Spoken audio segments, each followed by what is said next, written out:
네, 이강민의 잡지사 3월호 6번째 페이지. 오늘 또 주제에 맞게 아주 특별한 분을 저희가 모셨습니다. 숭실사이버대학교 환경안전공학과 초대 학과장이신 곽재식 박사님과 함께합니다. 어서 오세요. 안녕하십니까, 곽재식입니다. 뭐 좀 색다른 분을 부른 것처럼 약간 위장을 하시는군요. 오늘 매주 나오고 있는데. 네, 넥타이도 네. 예쁜 걸로 매주시고. 그렇습니다. 네. 무려 학과장님이 우리 고정필진에 계시다. 한번 어필해보고요. 그렇습니다. 막간을 이용해서 선생님. 제 학교가 작기 때문에 네. 뭐 학과장이라 하더라도 그래도 학과장은 크죠. 그냥 보통 어느 정도 회사 그냥 과장 정도 느낌 한 이 정도입니다. 과장님도 높죠. 네, 그렇습니다. 네.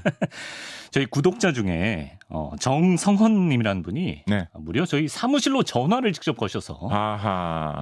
문의를 약간은 하셨습니다. 좀 이렇게 예. 성격이 좀 이렇게 빠른 걸 좋아하시는 분이시군요. 그렇습니다. 네. 전화를 직접 거셔서 제발 좀 곽재식 작가한테 이것 좀 물어봐달라. 저희가 비타민 D 적외선 램프라는 걸 구입하셨나 봐요. 도대체 뭘까요? 예. 네. 비타민 하여튼 D 뭐 그런 걸- 적외선 램프. 이게 그런 걸 정말 사셨는데. 적외선 램프가 비타민 D 합성 효과가 정말로 있는 것이냐? 일단은 이게 뭐죠? 저도 잘 모르겠어요. 네. 질문도 제대로 못한 것 같은데. 근데 이제 네네. 그 맥락은 어떤 거냐면 네. 이제 빛을 받음으로 인해서 일어날 수 있는 화학 반응들이 꽤나 많이 있습니다. 뭐 가장 대표적인 것으로는 식물 같은 경우에는 햇빛을 받아가지고 네. 그 햇빛하고 물하고 이산화탄소를 재료로 당분을 만들어내는 광합성 반응이라는 광합성. 걸 하죠. 예. 생각해보면 엄청 신기한 겁니다. 이산화탄소 그냥 공기 중에 있는 거잖아요. 네네. 공기하고 물하고 이렇게 주고 햇빛 있을 테니까 네. 그걸 어떻게 잘 해서 뭘 만들어 봐라. 뭘 만들 수 있겠습니까? 그냥 사람이 뭘 만든다고 하면. 근데 그러고 나서 좀 있으면 갑자기 달콤한 설탕물이 막 생긴다는 거예요. 마법이군요, 마법. 예. 그게 이제 광합성 반응이니까 그것도 사실 되게 신기한 건데 네. 그게 뭐 제일 흔한 사례고요. 좀 뭐 별로 그렇게 멋있지는 않지만 네. 우리가 일상생활에서 자주 볼 수 있는 거는 주로 이제 플라스틱으로 돼 있는 물체 중에 그런 게 많은데 플라스틱으로 돼 있는 뭐 자동차 부품이라든가 아니면 뭐 표지판이라든가 이런 거 네. 이런 거 햇빛 자주 받는 데에 오래 놔두면 네. 색이 바래져. 그렇죠. 색이 좀 뭐 이렇게 누리끼리해지는 경우도 있고 있죠, 원래 있죠. 있던 색이 좀 탈색돼서 연해지는 경우도 있고 네. 그런 거 되게 흔히 하거든요. 네. 플라스틱 만드는 회사에서는 그 이제 자외선하고 플라스틱 반응을 일으켜가지고 원래 색깔이 분해되는 반응이 일어나서 그렇거든요. 자외선하고. 네, 그래서 이제 그런 거를 플라스틱 회사에서는 최대한 그 반응이 안 일어나게 하려고 네. 애를 쓰고 뭐 이런 식으로 하는데 네. 그래서 빛이 어떤 화학 반응을 일으키는 그런 것들이 많이 있습니다. 네. 사람의 몸 같은 경우에는 그런 식으로 빛을 받아가지고 비타민 D를 만드는 화학 반응을 일으킬 수가 있어요. 햇빛을 받아서. 그렇습니다. 꼭 햇빛이 아니라도 상관없어요. 네. 빛을 적당히 받아주면 인공빛도 가능합니다. 상관없어요. 빛을 적당히 받아주면 네네.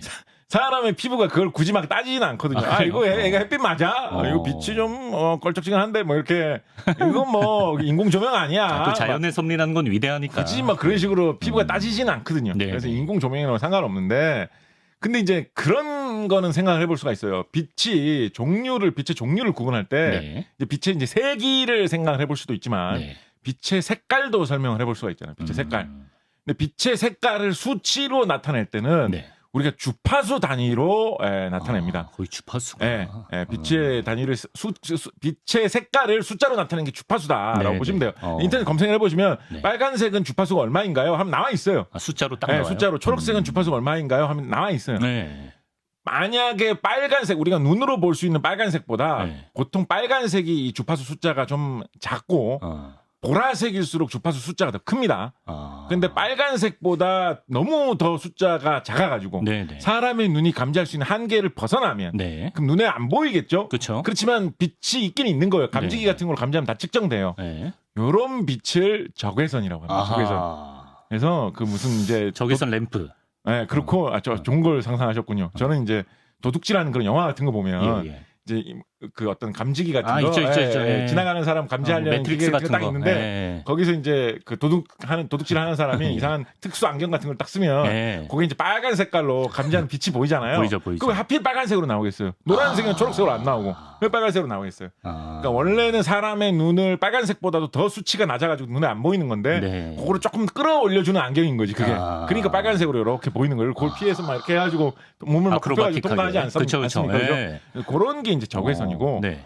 보라색보다 수치가 더 많이 높아도 네. 사람 눈의 한계를 벗어나면 역시 또 안 보이게 됩니다. 그거를 우리가 자외선이라고 부르죠. 보라색이라는 자색이라는 자주색 뭐 이런 거 할 때 그 자자 있죠. 네. 그걸 자외선이라고 합니다. 그래서 네네. 색깔을 수치로 구분하는데 사람 눈에 보이는 색깔은 뭐 빨간색, 파란색, 초록색 이런 식으로 다 이름이 편하게 부를 수 있는 이름이 있고요. 네. 그거보다 이제 그 사람이 눈으로 볼 수 있는 안 범위를 보이는 거. 벗어나는 빛 같은 경우에는 네. 이제 이렇게 약간 학술 용어 같은 이름을 붙여놨어요. 적외선이다, 자외선이다, 자외선. 뭐 이런 식으로.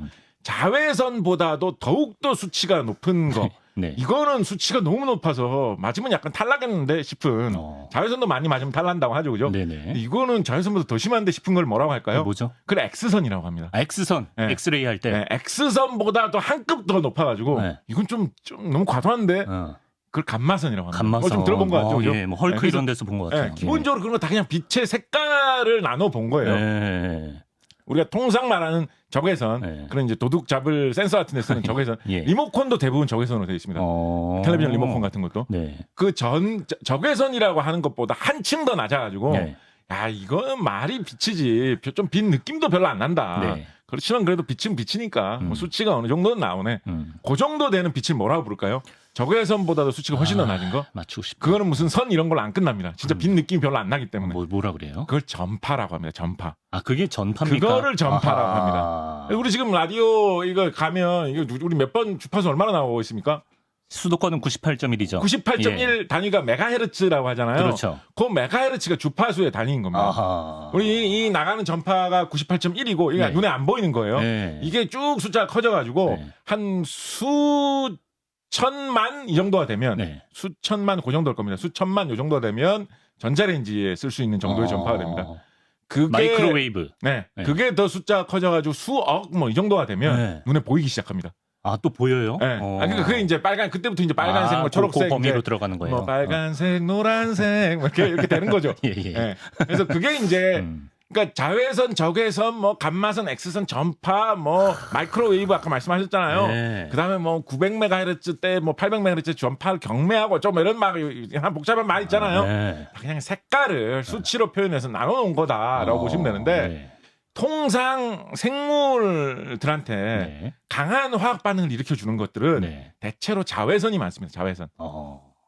그렇잖아요. 우리도 자외선 받으면 얼굴이 탄다. 그렇죠. 이런 식으로 얘기하고. 안 좋다. 자외선 피부에 너무 안 많이 좋다. 받으면 예. 뭐 피부 벗겨진다. 위험할 수 있다. 이런 그렇죠. 얘기 하잖아요. 예. 자외선이 뭔가 화끈한 반응을 많이 일으키는데 네. 아마도 그 제품을 판매하신 분은 램프. 예, 예. 자외선 같은 경우에는 좀 그렇게 뭐 그래서 자외선 같은 경우에 살균 소독하는 데도 좀 사용하죠. 예. 그러니까 자외선 말고 좀 딴 색깔 빛으로 하는 게 좀 더 사람 몸에게 이렇게 좀 부드럽게 빛을 줄 수 있지 않겠느냐라고 해서 나름대로 뭐 연구한 결과 뭐 그런 적외선 램프 같은 거를 예. 만들지 않았느냐 네. 싶은데 그러니까 성능이 결론이 어떨지는 모르겠습니다. 성능이 어떨지. 그래서 제가 처음부터 말씀드렸잖아요. 아, 이게 저도 뭐야? 잘 모르겠다고. 아, 잘 모르겠다가 답인데. 원리상으로는 네. 그럴 듯해요. 네. 예, 말이 안 되지는 않아요. 근데 이제 통상 이제 우리가 비타민 D를 막기 위해서 햇빛을 많이 받으라라고 네, 하잖아요. 네. 그럼 그 모든 색깔의 빛이 다 섞여갖고 다 쏟아지거든요. 햇빛에서 뭐 빨간색도 있고 파란색도 있고 노란색도 있고 다 있잖아요. 무지개 색깔 다 있잖아요. 네. 거기 뭐 자외선도 받는다고 하잖아요. 네, 햇빛 받으면. 네. 사실 햇빛에는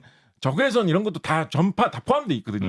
모든 종류의 색깔의 빛이 햇빛에서는 막 다 쏟아집니다. 온갖 게. 네. 그래서 그거를 보통 받아서 비타민 D가 생기는 건데 그 제품 판매하신 분은 네. 그중에 웬만한 건 제끼고 적외선만 좀 받아도 효과가 있을 것 같다라는 그런 어떤 이론 판매자의 하에 생각이다. 예, 제품을 만든 것 같은데 뭐 아주 근거 없이 만들지는 않았겠죠. 10분 동안 기승전을 아주 재밌게 푸시고 결론이 나도 모르겠다. 그렇습니다. 우리 허무하군요. 우리 예. CBS FM 주파수 이 기회에 한번 외워두시고요. 네. 지역별로 다릅니다, 여러분. 네, 외워두시고요. 예. 아, 무슨 토막 코너를 10분 동안 하나요? 예, 뭐 그렇군요. 적당히 저희가 네. 벌써부터 불량 위기 징조가 보이는데요. 아하. 빠르게 한번 가보겠습니다. 그렇습니다. 자, 오늘 제가 소개를 곽재식 작가 대신에 곽재식 환경안전공학과 학과장으로 한 이유가 있습니다. 바로 네. 오늘 기후 위기에 대해서 다루기 위해서인데요. 기후. 지난 시간에 저희가 뭐 봄꽃 얘기했습니다만 그렇습니다. 실제로 개화 시기도 해마다 앞당겨져 오고 올해도 작년보다 일주일 정도가 빨라진다고 하고요. 또 그런가 하면 최근에 남극의 해빙이 위성 관측사상 역대 최소 면적을 기록했다. 실제로 남극 일부 지역의 기온은 섭씨 1.5도까지 높아졌다. 이런 심상치 않은 뉴스들이 많이 나오고 있는데 그러니까 지구가 지금 뜨뜻해지고 있다는 거는 확실한 사실인 거죠. 확실한 사실입니다. 네. 이거 근데 생각보다는 이게 그렇게 명쾌하게 느낄 수 있는 건 아닙니다. 왜냐하면 뭐 측정을 해서 수치로 재서 얘기를 해봐야지 정확하게 알 수 있지 않겠습니까? 그렇죠. 예. 그런데 전 세계의 평균 온도를 정해가지고 말한다는 게 사실 생각보다 쉬운 일 아닙니다. 지역별로 달라서. 지역별로 다른데 지역별로 이제 다 측정을 해야 되겠죠, 그죠? 네네. 그러니까. 근데 네. 이제 그거 지역별로 다 측정을 한다는 게 예. 예를 들어서 우리 동네는 좀 기후가 많이 변했어요. 그럴 수 예, 있잖아요. 예. 근데 우리 동네는 온도를 측정하는 시설이 한 군데밖에 없어. 근데 저 옆 동네는 별로 기후 안 변했는데 네. 거기는 이제 사람들이 많이 모여 살고 있어가지고 어떻게 보면 기후가 잘 안 변하고 그런 좀 살기 편한 동네 사람이 또 많이 살 거 아닙니까, 예, 그죠? 예. 사람들 많이 우르르 많이 모여 살고 있으면 네. 거기에 뭐 기상청도 있고 뭐도 있고 뭐 시민들이 운영하는 뭐 기상 관측소도 있고 해가지고 온도 측정하는 시설이 한 800개 있는 거예요. 네. 그래서 우리 동네는 기후가 엄청 변했는데 네. 전체적으로 평균을 대보면 800분의 1 정도로밖에 그게 반영이 안 되는 거예요. 그럴 수 그러네요. 있잖아요. 네, 그렇죠. 단순 평균을 내보면. 네. 그러면 이게 사실은 기후가 엄청 변한 건데 왜 저쪽의 수치만 보고 기후가 안 변했다고 하느냐. 그럼 또 저쪽은 저쪽대로 말할 거 있죠. 아니 사람이 많이 사는데 위주로 계산을 해야지. 뭐 그러냐. 뭐 이렇게 얘기할 수 있잖아요. 예, 예. 근데 또 이제 그렇게 하다 보면 네. 그러면 사람이 많이 사는 데는 중국, 인도 이런 데 사람 많이 살지 않습니까? 그렇죠. 예. 그러면 근데 중국, 인도에 그렇다고 해가지고 이런 기상대 숫자가 또 많이 있느냐. 또 그게 또 정비례하지는 않거든요. 네. 그래서 그 세계의 평균 온도를 구한다라는 게 사실 또 쉬운 일 아닙니다. 시작부터 난관이군요. 네, 더군다나 그거를 구해도 기후변화라는 게 여러분 이게 금년 여름 너무 더웠던 것 같아. 네. 금년 겨울 별로 안 추웠어. 이게 기후변화 아닙니다. 그냥 그 해의 날씨, 그 해의 기상 상황이 좀 안 좋았다, 특이했다라는 거고요. 추세가 있을 수 있잖아요. 네, 기후는 수십 년 이상의 사실은 수백 년 단위 정도의 추세를 보는 거거든요. 수백 년은 돼야 돼요? 100년 정도, 수십 년에서 수백 년 정도의 추세를 보는 거거든요. 네네. 우리가 이제 기후 이야기를 할 때 뭐 중세 온난기 이런 식으로 흔히 얘기를 합니다. 중세 한 1000년 정도의 온도를 종합적으로 봤더니 그 전 시기보다 그때가 좀 따뜻했다. 그 다음 시기보다 그때가 좀 따뜻했다. 해서 중세 온난기 1000년을 통으로 하나의 기후로 보거든요. 네네. 그래서 기후를 본다는 게 한 1, 2년 보고 요즘 날씨 더운 것 같아. 이런 게 전혀 아닙니다. 그래서 사실은 이제 우리가 뉴스에서는 새 소식을 전해야 되니까 네. 뭐 기후 변화 뭐 금년에 뭐 어디가 뭐 얼음이 녹았다 어디가 뭐 덥다 이런 얘기 많이 하는데 네. 그거는 기후 변화와 관련이 있을 수도 있고 사실은 없을 수도 있는 거예요. 그거는 그런 게 많이 모여야지 이제 추세가 나오는 거기 때문에. 그러니까 이제 그런 측면이 있어서 네. 날씨가 어떻게 변한다라는 걸 사실 날씨가 어떻게 변한다는 건 쉽게 말할 수 있지만 기후가 어떻게 된다라는 건 더군다나 전 세계의 기후가 어떤 방향으로 가고 있다라는 거는 사실 대단히 이야기하기 어렵습니다. 그럼 지구가 뭐 10년 전에 비해서 몇 도 올랐다 이런 것도 그런 거를 심각하게 하기 안 위해서 받아들여도 되나요? 그런 거를 하기 위해서 학자들이 엄청 논쟁을 하고 다툽니다. 네. 그래서 ICCC 인터내셔널 ICCC 예. 단체가 있어요. 네네. 예. 맞아요. 네. 예. 그런 데서 검증됐고요. 예. 잠깐 맞나? 인터내셔널 항상 생각해요. 인터내셔널밖에 못 들어서 뭐라 제가 확인을 못 해드리겠네.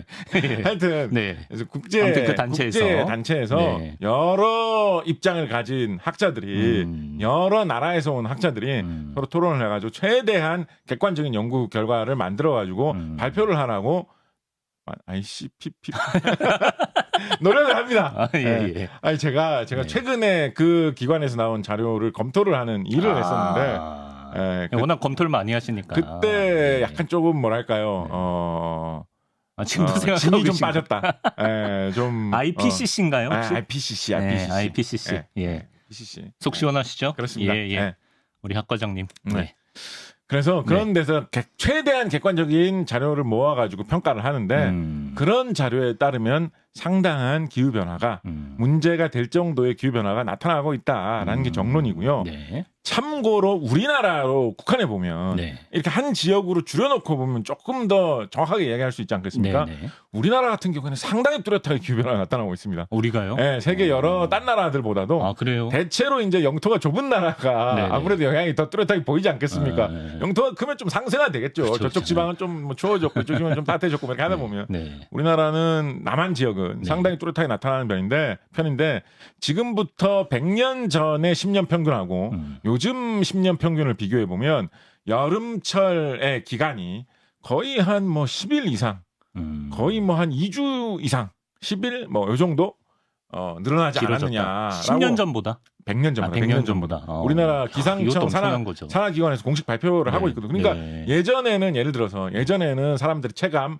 6, 7, 8이 여름이다라고 느꼈다면 요즘은 6, 7, 8 한 9월 중순까지 8.5 여름이다라는 정도의 느낌이 주는 시대로 접어들었다라는 거예요. 그래서 이제 동네에 어떤 뭐 어르신께서 노인분, 100세 장수하신 이런 분께서 아유 요즘 여름이 왜 이렇게 굳이 이렇게 성대모사까지 할 필요는 없겠죠.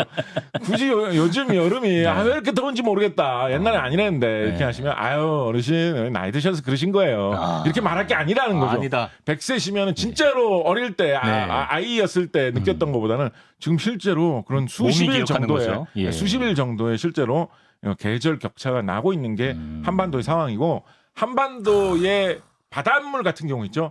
바닷물 같은 경우에는 육지보다 온도가 조금 더 급변하고 있다라고 보는 게 중론입니다. 그래서 한반도의 어장 상황 같은 거는 굉장히 많이 바뀌었습니다. 이게 뭐 기후변화하고 관련이 있다라는 설도 있고 없다라는 설도 있는데 대표적으로 이제 제일 많이 이야기하는 게 이 기후변화와 관련 없을 수도 있어요. 다른 원인일 수도 있는데 한반도의 어장이 정말 급변했다. 어민들이 잡을 수 있는 물고기가 완전히 뒤바뀌었다라는 걸 이제 제일 많이 이야기하는 사례가 명태 이야기를 많이 하거든요. 명태. 80년대까지만 해도 우리나라 동해안에서 명태가 어마어마하게 잡혔습니다. 우리가 이제 그 무슨 소세지 같은 거 이런 거 간식거리로 사 먹는 거 보면 이런 어떤 그런 장사의 어떤 아이콘이 그려져 있다거나 이런 것들 있지 않습니까? 약간 이렇게 물기리하게 생긴 소세지 까보면 그게 이제 우리가 소세지라고 부르지만 그게 돼지고기로 만든 게 아니거든요. 그게 이제 생선살을 주 원료로 만든 겁니다. 근데 주로 예전에는 명태살로 많이 했어요. 우리나라는 워낙 명태가 많이 잡히니까. 그렇군요. 명태살을 많이 했는데 요즘은 그때 뭐 1년에 막 몇십만 톤씩 잡히고 막 이랬습니다. 톤 단위로 막. 마리수로 말하면 끝도 없이 잡혔을 텐데 요즘 우리나라에서 국산 명태 한 몇 톤? 뭐 몇 마리 정도 잡힐까요? 몇 마리요? 네. 엄청 잡겠죠. 0마리 잡힙니다. 0마리. 0마리? 안 잡힙니다. 우리나라에서 진짜 안 잡혀요. 우리나라에서 이제 명태라고 잡아오는 거는 대부분 러시아까지 가가지고 잡아오는 겁니다. 명태가 없어졌어요. 명태의 나라였는데. 사실은 조금은 잡혀요. 그거보다는. 근데 이제 거래하는 게 의미가 없을 정도로 소량밖에 안 잡혀가지고 우리나라의 수산업 연구하는 국가기관의 주요 과제 중에 하나입니다. 동해에 다시 명태를 돌아오게 하자. 그래서 그 어떤 것까지 하는지 아세요? 명태를 막 길러요. 인공적으로 명태를 길러요. 새끼 명태를 만들어가지고 막 10만 마리씩 20만 마리씩 바다에 막 뿌립니다. 노가리 아니에요? 노가리 그게? 제발 좀 커서 자리 잡아라 라고 하면서. 아직 그렇게 별로 자리 못 잡은 것 같아요. 최근에 좀 잡힌다는 얘기도 있긴 한데 최근이라는 게 1, 2년 사이에. 근데 아직은 뭐 돌아왔다라고 할 만한 형편. 그래서 바다 같은 경우에는 한반도 같은 경우는 완전 좀 뒤집어졌어요. 완전 바뀌었어요. 더 민감하구나 바다가. 그러니까 원래는 좀 덜 민감한 데도 있거든요. 근데 한반도 같은 경우는 많이 바뀌었어요. 그것도 해양연구원 학자들이 연구하고 있는 주요 과제 중에 하나입니다. 그렇군요. 한반도 지역은 왜 좀 더 많이 바뀌었을까 연구하고 있는 과제 중에 하나입니다. 식당 가면 국산 명태가 이제 거의 안 보이겠네요. 그렇습니다. 네. 알겠습니다. 이 지구 온난화의 원리에 대해서 또 곽식 작가가 쉽게 풀어주시면 좋겠는데 우리가 흔히 온실 효과라는 표현을 많이 쓰지 않습니까? 온실 효과 그렇습니다. 어떤 원리인가요? 온실 효과라고 하는데 이게 조금 애매한 게 온실하고는 조금 다른 효과입니다. 그래요? 결과적으로 온실처럼 따뜻해진다라고 해서 이제 온실 효과라고 그린하우스 이펙트라고 하는데 그래서 뭐 온실 기체라고 하면 뭐 그린하우스 가스 GHG 뭐 이런 식으로 부르는데 온실같이 따뜻해진다라고 해서 이제 온실 효과라고 하지. 막상 실제 온실하고는 조금 달라요. 어떻게? 실제 온실은 이제 실제 온실의 기본 원리는 바람은 안 들어오게 막으면서 햇빛은 잘 들어오게 유리로 만들어 놔가지고 좀 따뜻해진다. 이런 거를 기본 원리로 활용하거든요. 그렇죠. 근데 지구 전체를 보면 지구 바깥에 뭐 우주에 공기도 없는데 무슨 뭐 바람을 들어오는 걸 막을 것도 없고. 누가 그렇게 깐깐하게 따져요? 지구가 햇빛이 들어오는 거를 뭐 막는 게 따로 있는 것도 아닌데. 없죠. 뭐 지구에 원래는 지붕이 뭐 슬레이트 지붕으로 돼 있는데 유리 지붕으로 바꾼다. 뭐 이런 거 할 게 없잖아요, 사실은. 그래서 진짜 온실하고는 사실 원리는 좀 다릅니다. 이름 누가 지었어 이거? 결과적으로 따뜻해진다. 온실처럼 따뜻해진다. 그러니까 이게 약간 경각심을 불어넣기 위해서 훅 따뜻해지는 느낌을 주기 위해서 그런 이름을 붙이는 것인데 사실 그거하고는 조금 다르고 지구에 있는 공기에 있는 기체 중에 이산화탄소 같은 경우에는 특정한 빛을 받으면 좀 잘 따뜻해지는 경향이 있습니다. 특히 아까 말한 것 중에 적외선 같은 거. 아. 그래서 이산화탄소가 없을 때는 적외선 같은 거는 별 영향을 못 미치고 네. 그냥 공기 투명하니까 네. 그냥 쓱쓱 지나다녀가지고 별 온도에 영향을 안 미치는데 네. 이산화탄소가 좀 늘어나게 되면 그 이산화탄소가 적외선 같은 빛을 맞아가지고 네. 조금 뜨끈해지는 거예요. 아. 그게 약간 담요처럼 지구를 좀 감싸게 되는 거죠. 공기가 전체 지구에 다 퍼져 있으니까. 네. 그래서 온도가 좀 높아진다라고 이야기를 하는 것인데 네. 이런 식으로 어떤 행성 전체의 기후를 따질 때는 이산화탄소 같은 기체가 얼마나 있느냐 이런 게 굉장히 중요합니다. 예를 들어서 지구하고 금성이 가까이 있는 편이거든요. 수금지니까요. 네네. 별로 뭐 거리 차이가 크게 그렇게 물론 금성이 태양보다 좀 가까이 있긴 하지만 네. 그렇게까지 막 엄청나게 멀리 떨어져 있지는 않아요. 예를 들면 수성이나 뭐 이런 거 비교를 해보면 그래가지고 정말로 20세기 중반 막 1940년대 이럴 때만 해도 과학자들 중에 어떤 생각을 하는 사람들이 실제로 있었냐면 금성은 열대 기후 같은 곳일 것이다. 전체적으로. 남극, 북극 이런 데 가면 조금 이제 온화하고 전체적으로는 좀 열대 지방 같은 그런 행성일 거다라고 생각을 했어요. 그래서 1940년대나 50년대 나온 SF 영화나 이런 거 보면 우주선을 막 개발해가지고 지구인들이 금성에 막 가면 거기에 막 이상 뭐 괴물들이 막 살고 있다거나 막 무슨 외계인 종족들이 막 살고 있으면서 막 서로 싸우고 있는데 막 지구인이요 우리를 도와주세요 막 이런 거 하고 보통은 이제 그게 이제 사람의 상상력인데 보통 이제 금성을 영어로 비너스라고 하지 않습니까? 그래서 이제 금성에 가면 보통 이제 뭐 어떤 여성들만 살고 있는 뭐 그런 사실 그 황당한 생각이죠. 근데 그런 영화도 많이 만들고 그랬었거든요. 왜 여성들만 살고 있다고 하니까 아니, 왜 이렇게 강하게 감탄을 하십니까? 보고 싶어가지고요. 한번 보고 싶어서. 하여튼 그런 게 많이 나왔거든요. 근데 실제로 그 후에 과학이 발전되면서 금성을 연구해 보니까 금성의 평균 기온 온도가 한 몇 도 정도 나올 것 같습니까? 금성의 온도가 뭔가 반전이 있을 것 같아서. 그렇습니다. 근데 우리보다 열대지방 온도하고 좀 차이가 난다는 뜻이죠. 우리보다 높을 것 같아요. 어느 정도 날까요? 찍으시죠. 70도. 한 400도 정도 납니다. 금성의 온도가. 금성에 가면 물은 뭐 저절로 다 끌어 넘치고요. 금속도 뭐 아연, 납 이런 거 있죠. 줄줄 다 녹아 흘러내립니다. 엄청나게 뜨겁습니다. 이제 그런 차이가 왜 생기느냐. 지구는 이산화탄소가 막 그렇게 안 많거든요. 금성은 이산화탄소 막 넘쳐나요. 이산화탄소, 뭐 메테인 이런 온실 효과를 일으킬 수 있는 기체로 막 꽉꽉 차 있어요. 금성이. 메테인이 메탄인가요? 그렇습니다. 메탄가스. 꽉꽉 차 있는 정도예요. 그래서 온실 효과가 금성이 엄청나게 세기 때문에 햇빛만 나오는 양만 놓고 옛날 학자들이 생각했을 때는 뭐 한 10도, 20도, 20도, 30도 정도 차이 나겠지. 열대 휴양지 같은 그런 곳이 금성에 많겠지. 금성에 약간 뭐 어떤 해변 같은 거를 개발하자 막 이런 상상 막 하고 모히또 있었는데. 한잔 해야겠다. 뭐 이런 생각을 했었는데 아니 뭐 모히또는커녕 유리가 녹아내릴 지경이네. 약간 이렇게 된 거예요. 그래서 온실 효과가 한 번 엇나가면 엄청난 효과를 낼 수도 있고 반대로 생각을 해보면 만약에 지구에 이산화탄소가 전혀 없었다라고 하면 지구의 온실 효과가 제로가 되겠죠. 그렇죠. 그럼 지구가 지금보다 훨씬 더 추웠을 겁니다. 훨씬 더. 영하로. 훨씬 더 추웠을 겁니다. 지구가 전체 온도가 한 영하 13도 막 이렇게 됐을 수 있어요. 훨씬 추웠을 겁니다. 그래서 실제로 지구에 지구가 생긴 지 지금까지 46억 년 정도 흘렀다 이런 식으로 이야기하지 않습니까? 그 46억 년의 지구 전체의 역사를 보면 지구가 지금보다 엄청 추웠을 때도 있고 지구가 지금보다 엄청 더 따뜻했을 때도 있는데 그렇게 지구 전체의 기후가 변한 주요 원인으로 많은 사람들이 지구가 어떤 원인으로 인해서 예를 들면 화산 폭발이 엄청나게 크게 일어난다. 우리 기억나세요? 얼마 전에 했던 거 고생대의 말에 폐렴기 멸종 뭐 이런 거 기억나세요? 상륙충마저 없애버린. 그거 그런 거 같은 경우에 그런 대격변이 일어난 이유가 화산 폭발이 너무 심하게 일어나면서 이산화탄소가 화산 속에서 굉장히 많이 나오는 바람에 그게 온실 효과를 엄청 세게 일으켜서 지구가 전체적으로 굉장히 뜨거워지지 않았느냐 이런 식으로 이야기를 하거든요. 그래서 온실 효과가 너무 없으면 지구가 너무 추워지고 너무 과도해지면 또 지구가 너무 더워지는데 지금 좀 과도해지는 방향으로 가지 않느냐라고 학자들이 보고 있는 것입니다. 온실 기체들이 우리한테 되게 고마운 존재이기도 한데 그게 지금 양이 너무 늘어나고 있어서 그렇습니다. 문제라는 겁니다. 그렇습니다. 그럼 앞으로 지구 온난화가 계속되면 어떤 일이 벌어질까요? 뭐 이런 질문 많이 받으셨죠? 강연 같은 거 많이 하시니까. 온실 효과가 지구 온난화가 심해지면 어떤 일이 벌어지겠느냐? 최악의 시나리오부터 최상의 시나리오까지 여러 가지로 생각을 해볼 수가 있습니다.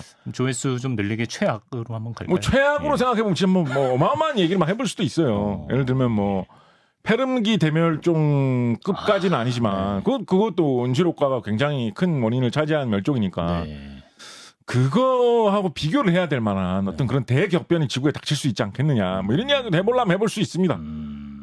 그런 거를 그러니까 강조하시는 분도 계시긴 계세요.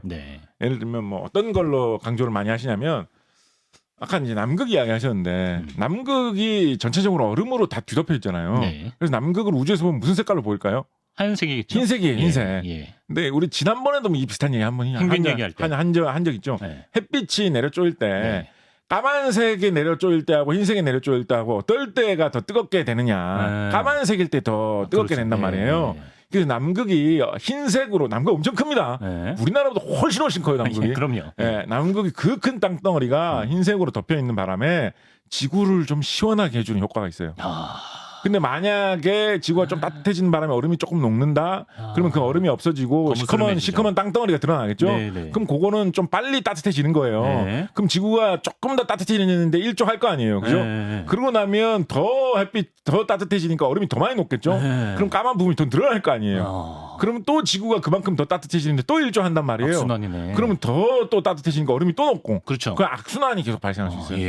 이런 거는 이제 뭐 양의 되먹입니다. 포지티브 피드백이다 이런 말이 하는데 그러니까 어떤 일의 결과가 그 일의 원인이 되는 거에 포지티브 양 플러스를 준다라는 거예요. 그래서 이제 그걸 포지티브 피드백이라고 하는데 약간 직장 생활할 때 포지티브 피드백이라고 뭔가 좀 좋은 거인 것 같지 않습니까? 시너지 느낌. 약간 뭐 부장님한테 포지티브 피드백을 많이 받았다고 그러면 좀 좋은 느낌 아닙니까, 그죠? 좋은 느낌이죠. 근데 이 지구 온난화, 기후 변화에서 포지티브 피드백은 이런 식으로 지구 온난화의 결과가 지구 온난화의 원인을 더 부추기는 악순환을 이야기하는 것이거든요. 무서운 피드백이네요. 그래서 이런 게 한 방향으로 훅 가면 정말 큰 격변이 올 수 있다라는 주장을 강조하시는 분들도 있긴 있습니다. 그래서 뭐 온통 더 물이 녹아가지고 온 해안가가 물에 잠기고 평균 온도가 얼마가 더 오르면 우리나라에서 부산도 물에 잠기고 인천도 물에 잠기고 어떻게 되면 서울도 물에 잠길 수 있고 남한이 물에 다 잠기고 좀 있으면 북한도 물에 잠기고 아시아가 물에 잠기고 이런 얘기 하는 경우도 있거든요. 어떤 섬나라들은 실제로 잠기고 있으니까요. 그렇습니다. 그래서 그런 이야기를 강조하는 경우가 있는데 그래서 이제 기후변화 종말론 이런 이야기도 있죠. 근데 저는 요즘은 그런 기후변화 종말론 이야기를 할 때는 조금 아니지 않나라는 생각을 많이 합니다. 왜냐하면 그런 이야기가 언제 많이 나왔냐면 8, 90년대 사람들이 기후변화에 진짜 관심 없을 때 아니, 제발 좀 관심을 가져달라고 하면서 좀 이렇게 와닿기 좋은 이야기를 하기 위해서 그 이야기를 한 거거든요. 좀 자극적으로. 그런 이야기를 들으면 또 사람들이 금방 이렇게 좀 생각을 하게 되는 게 솔깃하죠. 그런 이야기들이 옛날에 전설이나 신화에 나오는 이야기 같은 거하고 좀 비슷합니다. 사람들이 좀 흥청망청 이렇게 나쁘게 살면 그리스 로마 신화에도 그런 거 있잖아요. 갑자기 제우스 신이 포세이돈한테 불러가지고 사람들이 이것들 안 되겠다 쓸어버리자. 그럼 홍수가 일어나 가지고 사람들이 다 전멸하고 맞아요. 이런 이야기 있잖아요. 그런 거하고 좀 비슷한 느낌을 줘서 이해하기 쉬운 측면이 있어요. 우리가 환경을 고려하지 않고 흥청망청 살면 지구가 획가닥해가지고 다 홍수가 나면서 끝장날 수도 있겠구나. 좀 쉽게 와닿는 면은 있기는 한데 근데 지금은 그거를 요즘은 기후변화라는 거 모르는 사람은 거의 없거든요. 그렇죠. 다 알아요. 알긴 알죠. 그리고 사실 기후변화가 지금 당면 과제로 아까 명태 얘기했듯이 당면 과제로 이미 찾아왔어요. 현실 문제가 돼 있거든요. 그래서 현실 문제라는 입장에서 보면 그 기후변화 종말로는 사실 좀 안 맞는다는 게 사람들에게 적절한 감정을 이끌어내지 못하는 측면이 좀 있어요. 예를 들어서 그런 식으로 아까 종말론적인 그런 식으로 좀 생각을 해보면 뭔가 사람들이 죄를 지었으니까 벌을 받아서 어떤 기후 변화의 피해를 입는다. 처벌받는 거, 징벌받는 거 약간 이런 느낌을 주잖아요. 그런데 지금 아까 말씀하셨듯이 해안가에 있는 나라들이 기후변화의 피해를 크게 입는다. 실제로 남태평양의 피지 이런 나라들은 지금 기후변화의 피해가 상당히 가시적으로 크게 나타나가지고 바닷물이 예전에는 이렇게 밀물 때 좀 확 많이 밀려와도 마을 속까지는 안 왔는데 요즘 마을 속까지 바닷물이 자주 몰려 들어와가지고 집을 다 버리고 가게 되었다. 이런 분들 계시거든요. 그래서 피지 같은 나라가 물에 좀 잠기는 거를 걱정해야 되는 사람들이 많이 계세요. 그런데 피지 사람들이 무슨 옛날부터 큰 차 막 타고 다니고 아니죠. 공장을 엄청 건설해가지고 이산화탄소를 세계에서 제일 많이 내뿜고 다니는 사람들이라서 벌을 받아가지고 그런 고통을 받고 있는 게 전혀 아니거든요. 오히려 지분이 가장 낮은 편일 것 같아요. 오히려 낮은 쪽이겠죠. 피지 사람들 같은 경우에는. 그래서 그런 현실적으로 보면 무슨 어떤 종말론적인 징벌 이런 이야기는 지금은 세밀하게 맞는 시대는 좀 아닙니다. 네. 그리고 막 종말론적인 그런 거만 좀 너무 강조하면 네. 어떤 현실적인 실천의 문제라든가 아니 뭐 지구가 다 끝장난다는데 이거 뭐 해봐야 뭔 소용이야. 약간 이런 약간 무기력하게 만드는 측면이 있거든요. 네. 요즘은 그런 거를 강조하기보다도 네. 조금은 더 현실적인 문제에 눈을 돌려야 될 때인데 그렇게 놓고 보면 기후변화의 좀 가시적인 피해는 어떤 것들이라고 볼 수 있냐면 네. 사회적인 취약계층, 약자들의 피해가 상당히 클 것이다라고 볼 수가 있을 것입니다. 그러니까 대표적으로 실제로 우리나라에서 예. 자주 일어나고 있는 일로 어떤 게 네. 있냐면 그러니까 가뭄이 들면 가뭄 많이 들어요. 우리나라에서 요즘에도 가뭄 들면 특히 이제 가뭄이 더 그런데 가뭄 들면 도시의 중산층 이상의 사무직으로 사시는 분들은 특별히 뉴스 같은 거를 관심 있게 보시지 않으면 네. 대체로 가뭄 든 줄도 모릅니다. 맞아요. 예. 예. 뭐 요즘에 이렇게 비도 안 오고 날씨가 왜 이렇게 좋지? 네. 놀기 딱 좋네. 그냥 이러고 그냥 넘어가게 됩니다. 예. 뭐 가뭄이 든다고 해서 갑자기 막 수돗물 안 나올 정도 가뭄이 들고 이럴 때는 잘 없거든요. 예. 그 정도까지 심해지기 전에는 회복되거든요. 그래서 뭐 가뭄이 든들 만들 뭐 별 상관없습니다. 맞아요. 웬만한 예. 도시 중산층 이상의 사무직 노동자들한테는. 네. 그런데 시골에서 농사 지으시는 분들에게는 가뭄이 자기 사업을 다 망하게 하고 예. 일자리를 다 잃게 하고 삶의 터전을 망가뜨리고 네. 빚더미에 올라앉게 하는 원흉인 거예요. 그렇죠. 그런데 시골에서 농사 지으시는 분들이 뭐 특별히 큰 차 많이 타고 다니시고 아니죠. 뭐 날마다 뭐 벌 받는 해외여행 거 비행기 아니죠. 타고 멀리 다니시고 해서 이산화탄소를 많이 배출하신 분들이겠습니까? 아니죠. 시골에 농사 지으시면 아니에요. 그분들 뭐 죄를 지어서 벌을 받아가지고 기후변화의 피해를 크게 입는 게 아니거든요. 네. 그런 식으로 사회의 취약계층들이 먼저 큰 피해를 입게 된다. 네. 국제적으로도 마찬가지입니다. 아까 피지 얘기했지만은 네. 가난한 나라들이 이렇게 날씨가 이상해지다 보면 농사가 전체적으로 좀 안 될 거예요. 세계적으로.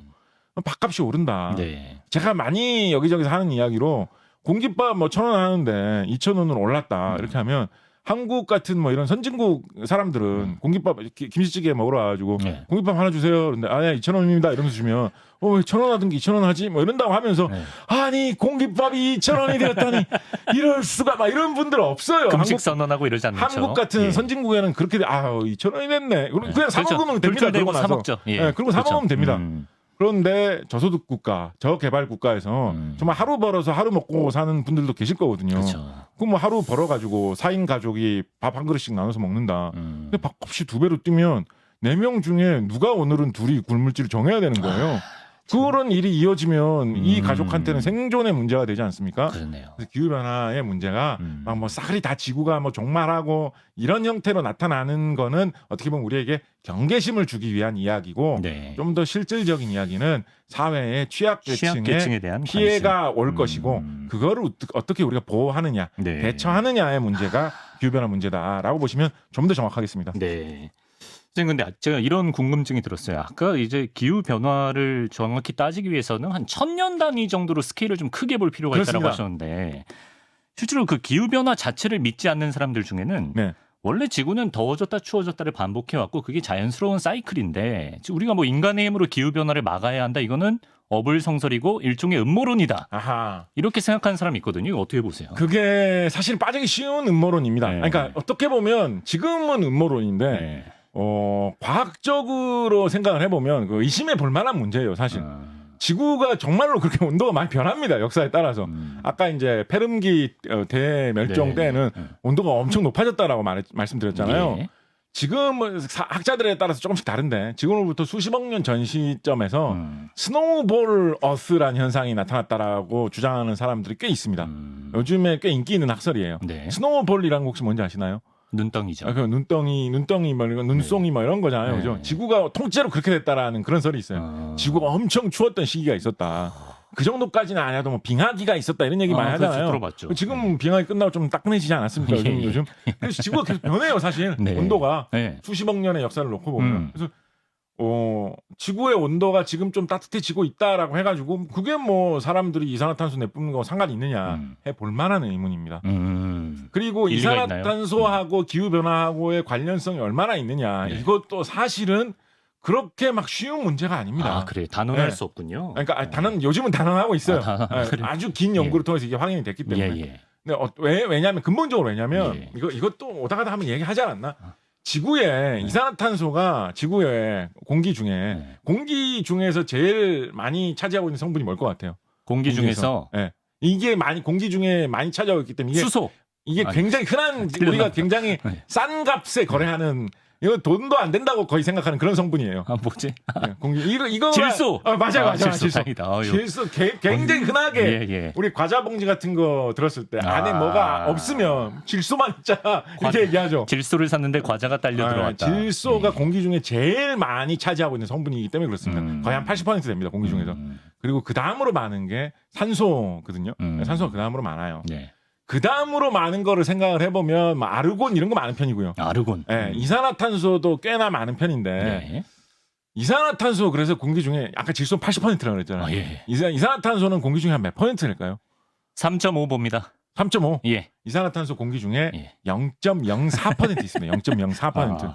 많이 우리가 없네요. 90년대에 앞으로 기후 변화 문제가 심각해질 거다라면서 막 걱정할 때 그때 지구의 이산화탄소 농도가 얼마였냐면 0.03%였어요. 0.01 차이네요. 네, 지금 0.01 늘어났는데 기후 변화가 이렇게 심각해졌구나 사람들이 하고 있는 거거든요.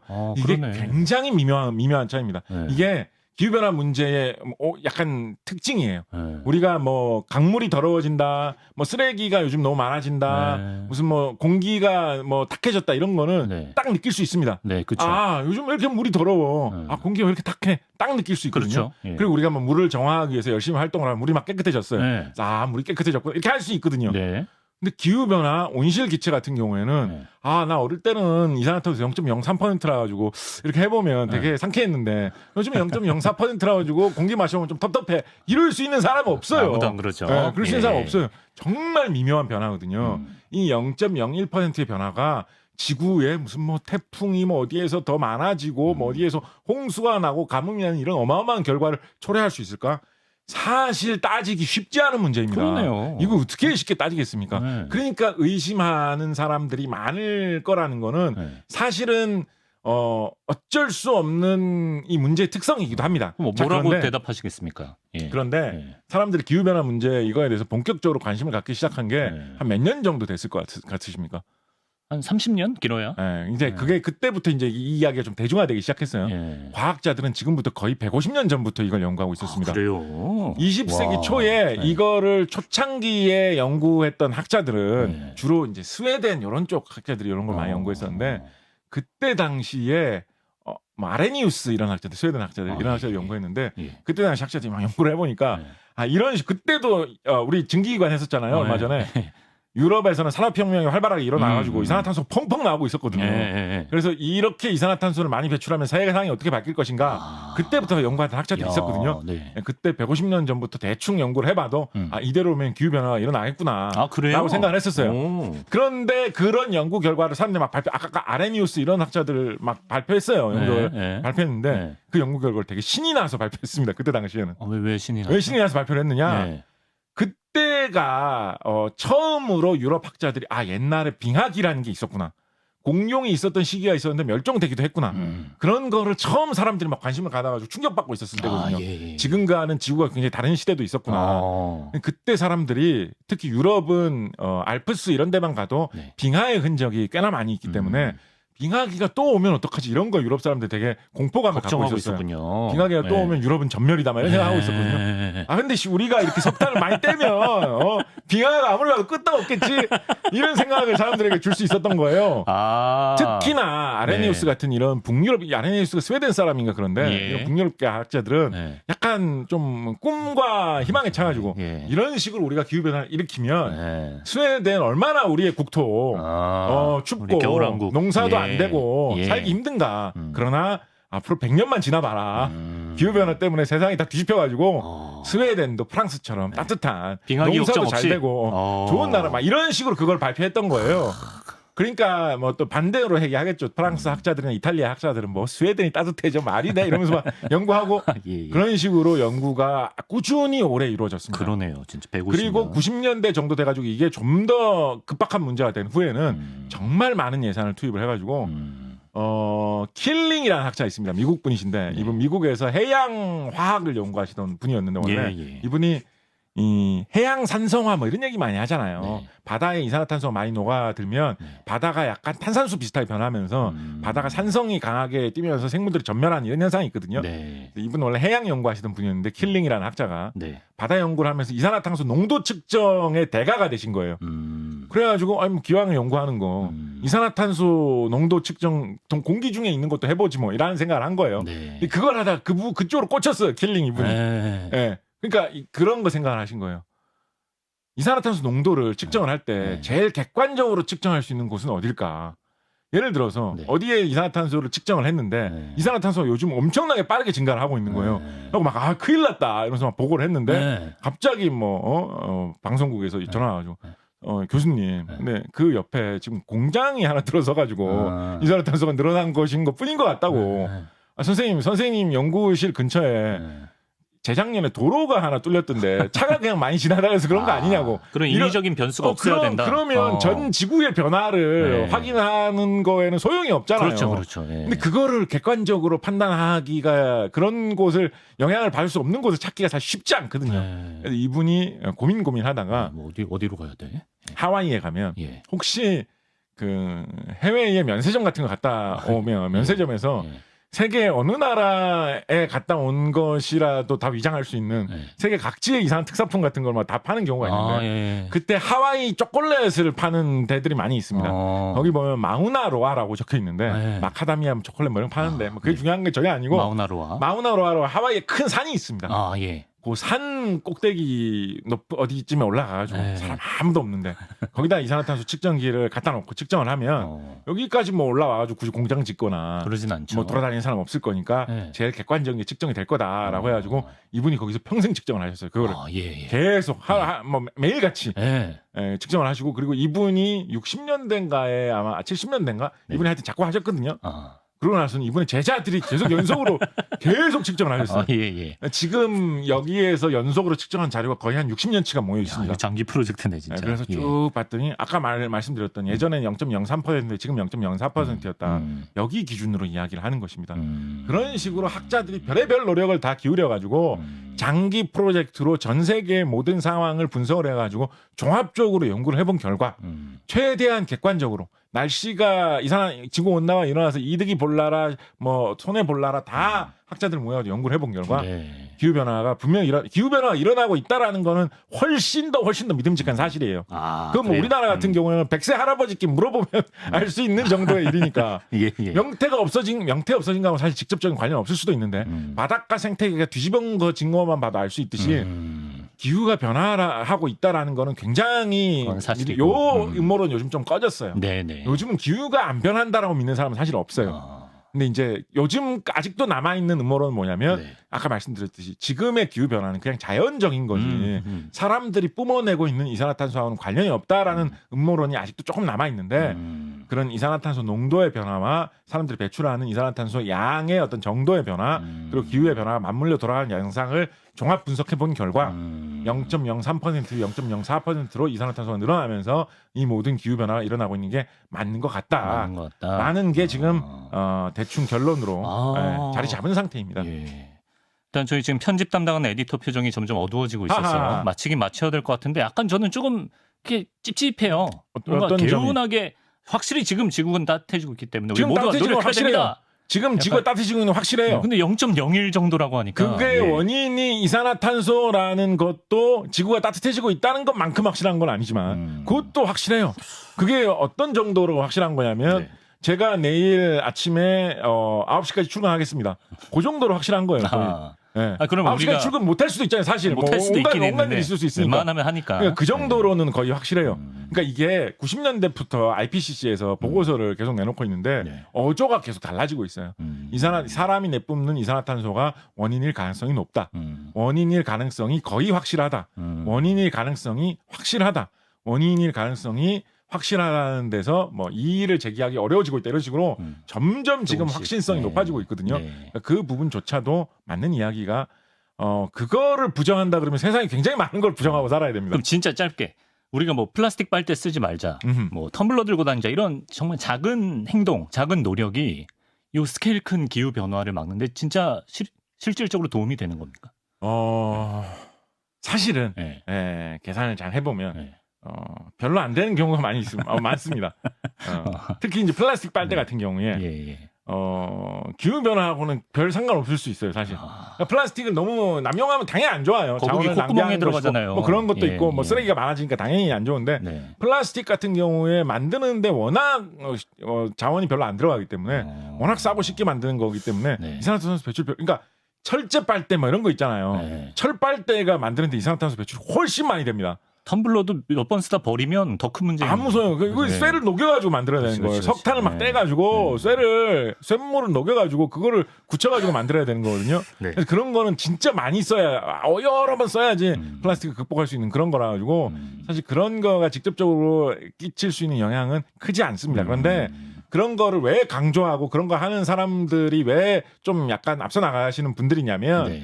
그렇게 관심을 가져야지 결국 특히 우리나라 같은 민주주의 국가에서는 네. 그런 식으로 일반 시민들이 관심을 가지고 있어야지 뭐 정부 당국이나 정책을 만드는 사람들이 이런 게 진지한 문제고 국민들이 시민들이 관심이 많구나라고 생각을 하면서 정말 큰 규모로 어떻게 왔다 갔다 하지 않겠습니까? 그러니까 그런 거를 생각을 할 때 의미가 있다라고 보시는 게 좀 맞겠습니다. 예, 알겠습니다. 역시 학 과장님답게 기후 변화에 대해서 거의 1.5회분을 오늘도 뽑아주셨는데요. 다음에 약간 좀 기획물처럼 이런 좀 경각심을 우리가 되새길 수 있는 기후 변화 특집을 좀 틈틈이 또 마련해 보면 좋을 것 같습니다. 곽식희 작가 오늘도 고맙습니다. 감사합니다.